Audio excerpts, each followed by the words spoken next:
di Cirebon itu mengatakan bahwa intinya yang juga dihadiri oleh Kiai Haji Sa'il Ageng Siroj bahwa hukum mati itu patut dan layak dan tidak bisa diganggu-gugat. Itu aja mungkin ada tambahan. Terima kasih. Assalamualaikum warahmatullahi wabarakatuh. Yang terhormat para dewan juri dan panitia di sini, dari tim afirmatif saya akan menambahi argumen dari teman saya bahwa hukuman mati bagi koruptor itu sangat perlu dan itu akan menjadi sebuah shock terapi bagi petindak-petindak koruptor di Indonesia. Karena apa? Karena apabila tidak ada ketegasan hukum ini, maka koruptor akan merajalela. Buktinya sekarang koruptor itu waktu habis. Terima kasih untuk tim afirmatif. Selanjutnya untuk tim kontra menanggapi dari argumen dari tim afirmatif. Waktu dimulai dari sekarang. Terima kasih. Assalamualaikum warahmatullahi wabarakatuh. Yang terhormat dewan juri, di sini kami sebagai tim kontra menolak dengan tegas diadakannya undang-undang pembaruan dari Undang-Undang Nomor 20 Tahun 2011 diganti dengan Undang-Undang Nomor 30 Tahun 2012. Di situ ditetapkan bahwasanya hukuman mati akan dilakukan apabila terjadi krisis dan bencana. Hal ini tidak signifikan sama sekali karena apa? Hukuman yang ada di Indonesia itu menggunakan hukuman positif, bukan menggunakan hukuman Islam. Kalau kita menggunakan hukum Islam, saya orang yang paling sepakat hukuman mati ditegakkan. Sedangkan hukuman Islam saja di Indonesia tidak bisa 100% digunakan. Kenapa? Karena Indonesia adalah negara kultural. Tidak mudah mengganti undang-undang perundang karena undang-undang KPK ini sudah 4 kali mengalami amandemen dan keempat amandemen ini tidak sesuai dengan keadaan. Menurut solusi kami, perlu diadakannya pembenahan dalam undang-undang itu tidak hanya langsung hukuman mati. Kenapa? Indonesia menggunakan HAM, hak asasi manusia, hak untuk hidup, hak yang mengatur undang-undang tahun 1945. Di situ telah diterangkan bahwasan setiap warga Indonesia berhak untuk hidup tanpa dikurangin kehidupannya sedikit, apalagi diberi sanksi dikarenakan dia korupsi. Korupsi itu kalau bahasa sederhana adalah mencuri.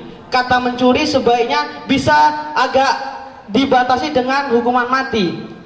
Saya mengambil dari segmen dari Cina telah menggunakan hukuman mati. Bahkan Menteri Cina pun mengatakan hukuman mati tidak efisien karena semakin hukuman itu dilakukan apabila tidak ada pembenahan dari dalamnya itu tidak akan sama saja. Hukuman mati ini bukan hukuman yang mempunyai banding atau tidak, tapi hukuman mati kan kasihan. Manusia dihukum mati apabila dia salah. Banyak sekali koruptor yang menjadi korban. Saya contohkan Anas Urbaningrum adalah putra terbaik bangsa.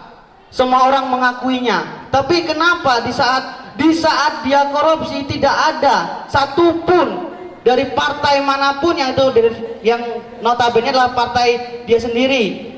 Ketuanya terjerat, bendaharanya terjerat. Kenapa sekretarisnya tidak terjerat? Karena sekretaris adalah anaknya SBY. Itu kan sudah ada namanya kong kali kong. Masa hukum menggunakan kong kali kong? Ini Indonesia, Bung. Indonesia harus meneliti, mengkaji.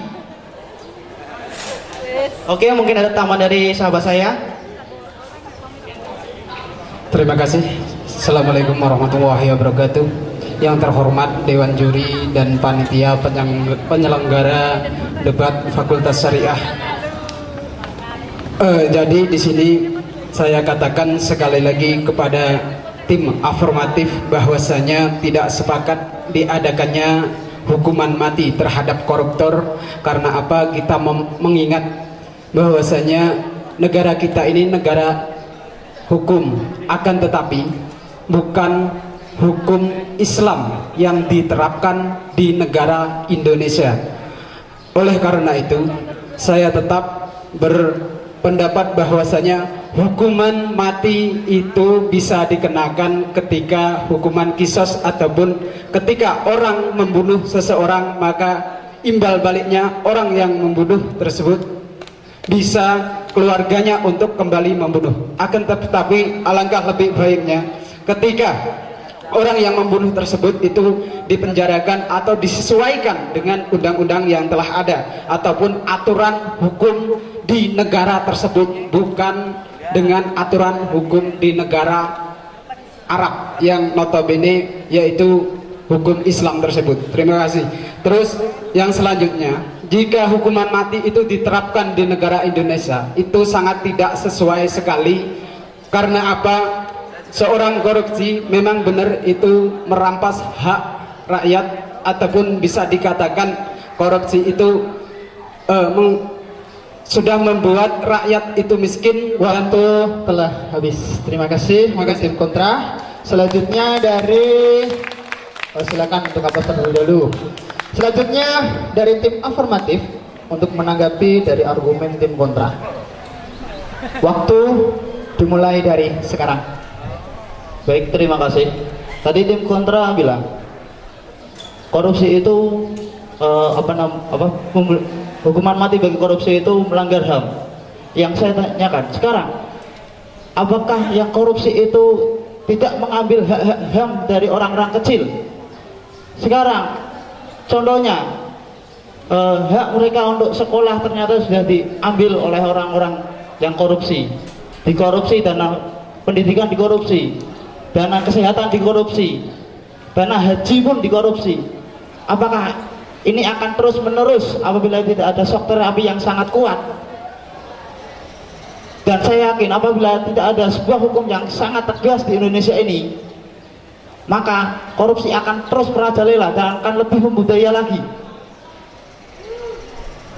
Bisa kita lihat banyak sekali koruptor-koruptor yang sekarang ya nyantai-nyantai saja.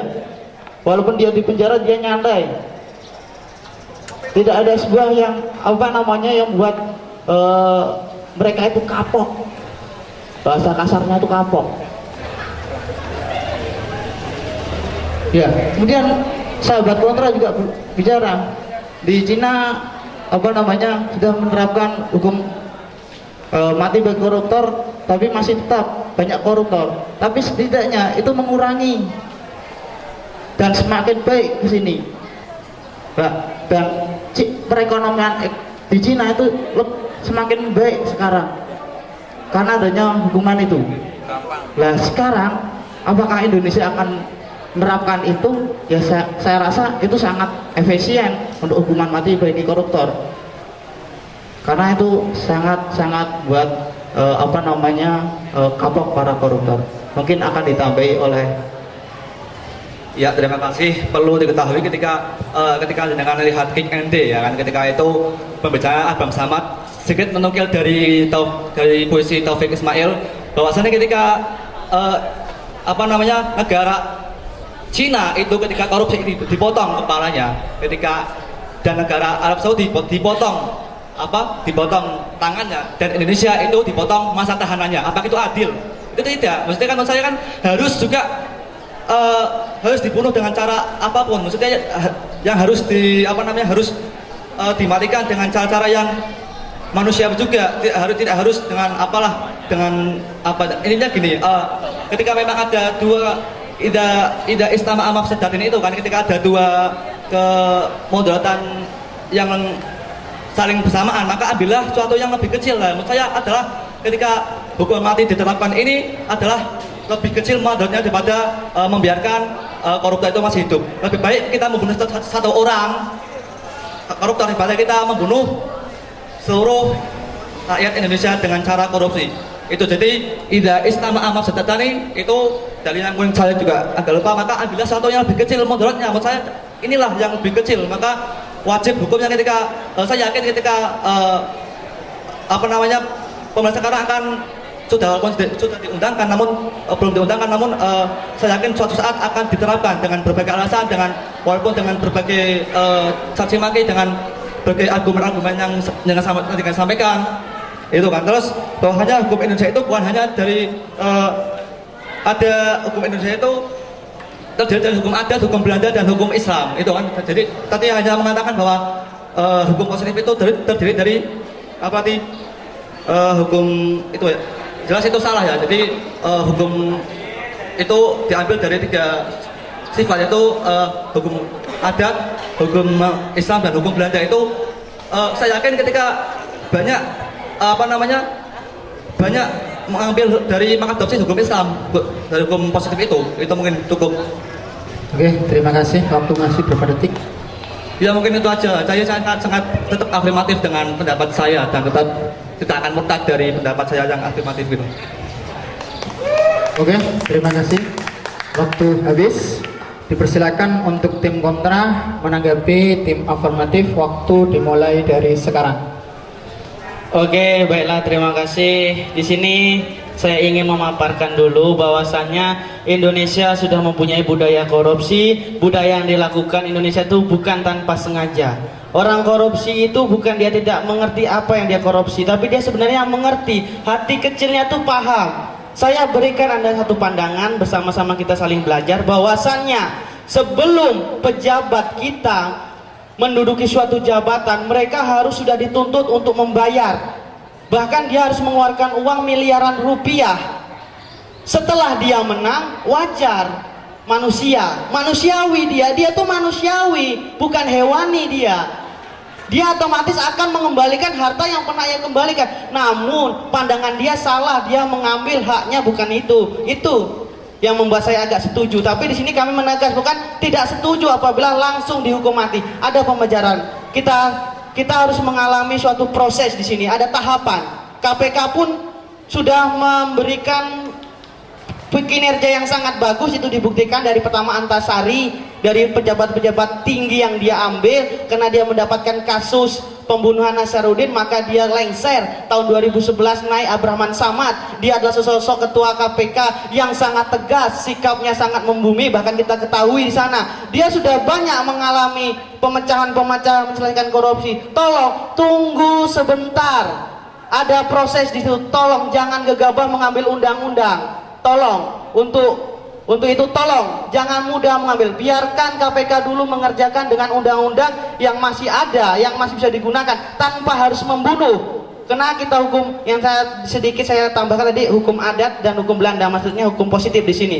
Hukum adat, kalau Anda lebih teliti dalam warga kehidupan masyarakat, pencuri yang jelas-jelas mencuri, dan dalam hukum positif sudah ada pasal KUHP yang menerangkan bahwasanya pencuri akan ditahan.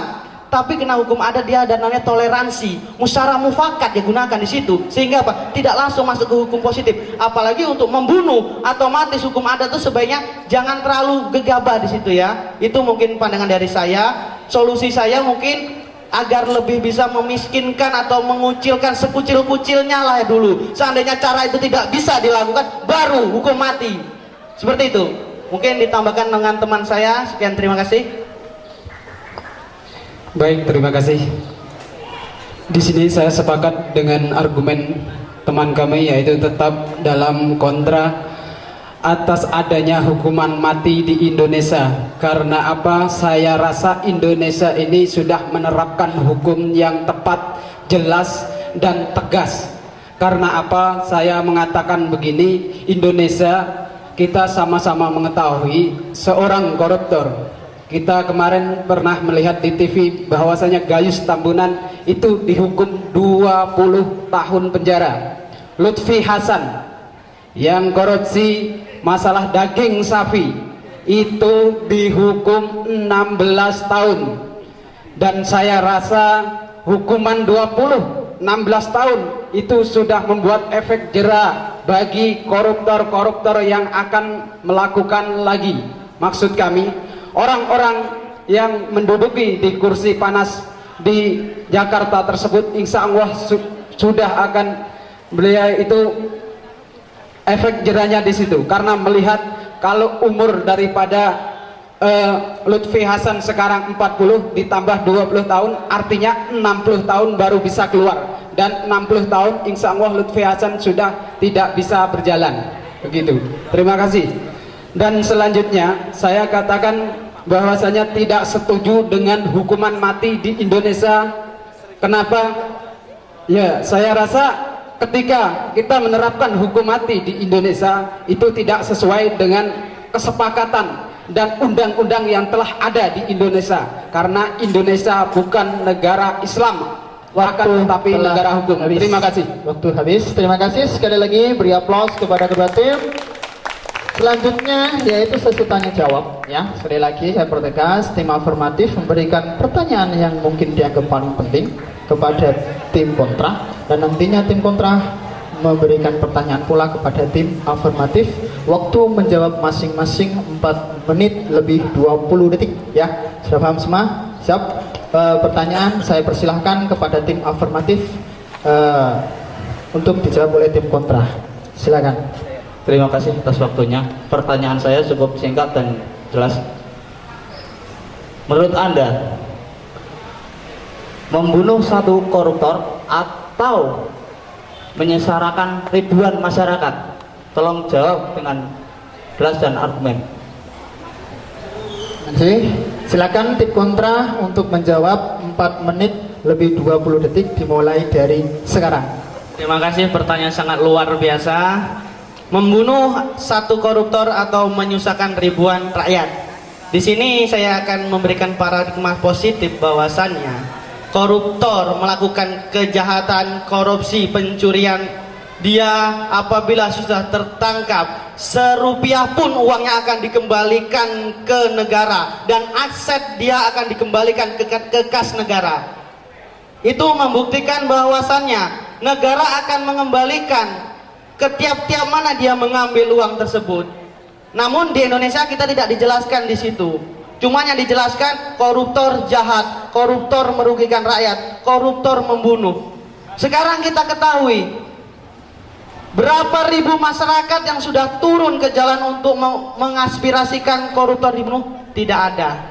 Sedikit sekali negara kita dari Sabang sampai Merauke. Kenapa? Karena ada elit-elit politik yang menginginkan koruptor itu dibunuh. Sebenarnya siapakah itu? Itulah orang-orang yang tidak mempunyai prinsip, yaitu orang-orang luar negeri yang ingin menghancurkan bangsa kita. Bangsa kita ingin dihancurkan. Saya pikirkan paradigma. Orang-orang yang koruptor adalah orang-orang cikal bakal masa depannya mempunyai pemimpinan, tapi karena dia melakukan kesalahan dia dibunuh. Seandainya setiap orang hebat dibunuh, itu terjadi dan koruptor masih terjadi, kan kasihan. Banyak sekali kerugian bangsa Indonesia. Kita sudah dijajah dari fisik, dari non fisik, masih juga Indonesia dihukum. Yang lebih baik, saya lebih baik dibunuh dengan Belanda daripada saya dibunuh oleh undang-undang saya, sedangkan undang-undang saya tidak sesuai dengan aturan. Seperti itu. Mungkin ada tambahan dari teman saya.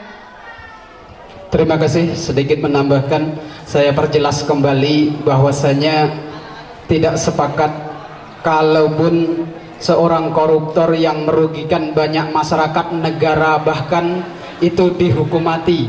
Karena apa? Kita di sini sebagai warga negara Indonesia ataupun rakyat yang baik itu mengikuti aturan dan ketetapan pemerintah. Artinya ketika pemerintah sudah menetapkan bahwasanya hukuman mati itu tidak boleh diterapkan di Indonesia karena dengan berbagai alasan, kita sebagai masyarakat harus mengikuti hal itu. Dan saya katakan sekali lagi bahwasanya kalau hukum mati diterapkan di Indonesia, artinya kita itu mungkin di sini saya mengatakan ketika hukuman mati diterapkan di Indonesia itu sudah melanggar undang-undang dan kesepakatan yang telah disepakati negara Indonesia tersebut dalam aturan-aturannya. Karena apa? Negara Indonesia mempunyai aturan tersendiri, tidak membunuh ataupun memberi hukuman mati terhadap koruptor. Terima kasih. Mungkin hanya itu yang dapat saya tambahkan. Waktu masih. Mungkin di sini juga itu masih menjadikan sebuah ADK panjang dan entah kapan apakah itu disahkan atau tidak. Yang jelas untuk saat ini undang-undang korupsi dihukum mati kami menolak karena undang-undang itu belum jelas apakah dia akan digantung, apakah dia akan dihukum mati sampai dia tua dan mati di penjara, kita tidak tahu. Yang jelas untuk sekarang ini masih kabur daripada bangsa Indonesia selalu mencari kesalahan dan kehancuran gara-gara undang-undang tersebut yang jelas notabene-nya belum jelas. Lebih baik kita membicarakan hal-hal yang lebih positif. Mungkin hanya itu. Sekian, terima kasih. Terima kasih dari tim kontra atas jawabannya. Gilirannya adalah tim kontra memberikan pertanyaan kepada tim afirmatif. Silakan tim kontra memberikan pertanyaan. Baik, terima kasih kepada sahabat kita afirmatif. Jadi di sini saya akan memberikan satu pertanyaan kepada tim afirmatif, yaitu yang membuat galau selama ini saya tanyakan di forum ini.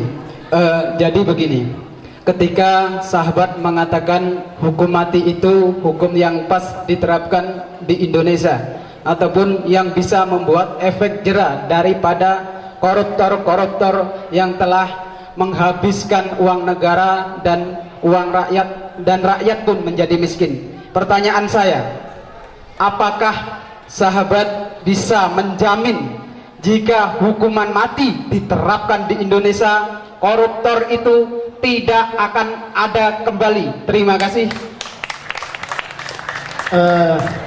Selanjutnya dari tim afirmatif untuk bisa menjawab, waktu 4 menit lebih 20 detik dimulai dari sekarang. Saya akan berusaha menjawab bahwa saya tidak menjamin bahwa koruptor akan habis, namun akan terkurangi. Ya, sekali lagi akan mengikis koruptor-koruptor ketika pendapat afirmatif ini dilaksanakan atau dijalankan. Jadi itu juga step by step ketika ketika menjalankan hukum mati, apakah itu bentuknya dengan cara disuntik atau dengan ditembak, itu kan masalah teknis. Yang jelas menurut saya penjara bukan lagi solusi, namun hukum mati adalah solusi bagi sang koruptor. Memang tidak bisa secara langsung, ya mungkin ketika diterapkan dan itu peraturan tegas dan dikontrol oleh Dewan tidak pandang bulu dalam menegakkan ini, otomatis saya yakin step by step sedikit-sedikit akan akan jera dan tidak ada lagi korupsi. Namun ketika dengan konteksnya sekarang itu mungkin tidak bisa secara langsung tidak langsung bisa membahas koruptor, tapi sedikit pertama memberikan jera dan terus selanjutnya itu insya Allah step by step maka akan jalan dengan sendirinya dan tidak ada lagi melakukan korupsi. Dan memang dalam sebuah kontroversial itu tadi saya sampaikan, mohon maaf poin fikihnya lupa, dalam al-asbah wa nadhair itu kan idza ta'arada mafsadatani ila akhirih, yang artinya bahwa memang ketika hukuman mati atau tidak mati itu kita mengambil sisi yang lebih baik gitu. Apakah di mana porsi mana yang lebih sedikit madaratnya itu. Jadi kita ketika bicara al-asbah wa nadhair itu dua masadat itu saling bertentangan, maka diambil yang paling sedikit. Ya itulah.